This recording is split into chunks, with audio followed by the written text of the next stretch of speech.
विकासशील देश के प्रधानमंत्री हैं, जिनके समस्त अधिकांश देशों से जिनके मित्रवत संबंध है। ऐसी स्थितियों में राजनीतिक निर्णय जो भी होगा वो इस देश की विदेश नीति को बहुत ज्यादा प्रभावित करेगा। तो ऐसे में हम आम नागरिक कैसे उस बात को समझ सकते हैं कि कहाँ देश का हानि और कहाँ देश का लाभ?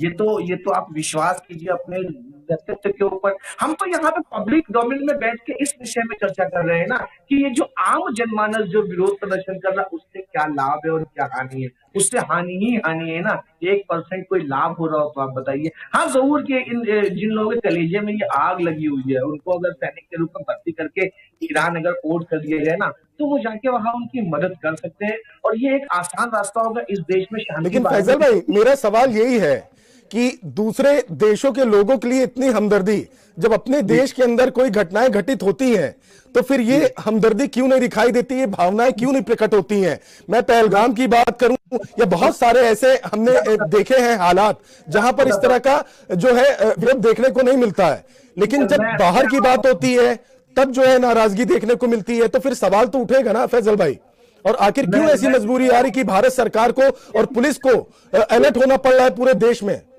एक नैरेटिव है इस देश में जो सो कॉल्ड सेकुलर पार्टीज है, ये प्रोवोक करती है मुस्लिम समाज को ऐसे अवसरों पे।